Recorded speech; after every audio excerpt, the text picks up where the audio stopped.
ECOWAS had initially maintained a hardline stance against the three Sahelian-governed countries of Mali, Niger and Burkina Faso, but the regional body has since softened its position after the trio made good their decision to exit the bloc and found their own grouping, the Alliance of Sahel States.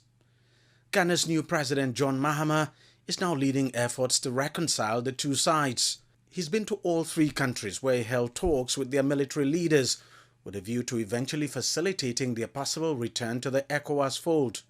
We've discussed the issue of AES and ECOWAS, and I've got new perspectives about the concerns that the three countries have in respect of their relations with ECOWAS.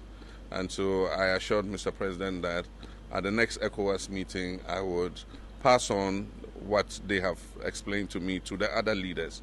I think there's a breakdown of trust amongst the leadership. It will take time to rebuild it, but we have to work on it so that we restore trust and confidence with each other so that we can work together, you know, even if we are not part of the same regional body.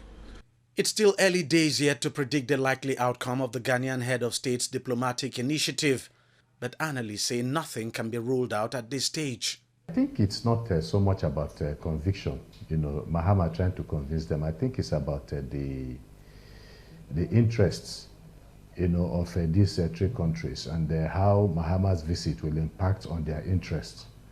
You know, if they can find areas of mutual interest to agree on, then perhaps they can begin to talk about the process of maybe coming back to the ECOWAS. But I think it is too early. Mahama's diplomatic effort is the latest in a series by ECOWAS to convince the three countries to come back to the fold, after previous efforts by both the presidents of Senegal and Togo did not appear to yield much. There are a number of things we have to look at to measure the ease with which President Mahama can bring the Sahel state closer to the rest of West Africa.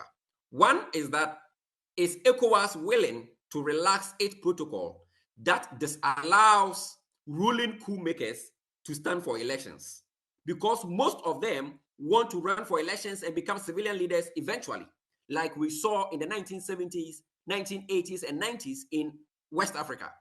Mr. Mahama must reassure them that sanctions and other things will not be reimposed on them.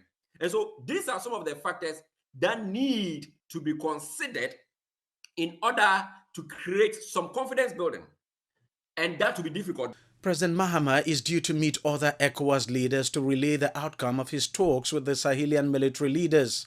The Ghanaian president may have to engage in more subtle diplomacy if any concrete result is to come out of the process. In fact, I would not close the door on these countries returning back to the fold, but it will be dependent on the conditions that they laid down before ECOWAS. And ECOWAS, of course, would also lay down their conditions. That is the essence of a diplomacy, the essence of a negotiation. So I'm a bit more optimistic today than I was some months back, because, like I said, the process of discussion and reconciliation, I think, has started. On a country-to-country level, Nigeria and Niger have been trying to mend fences. Recently, Nigeria sent a fleet of petrol-laden tankers to Niger to help ease the biting fuel scarcity in that country, which has crippled economic activities there.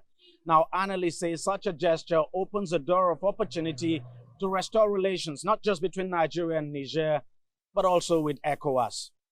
Deji Badimas, CGTN, Lagos, Nigeria.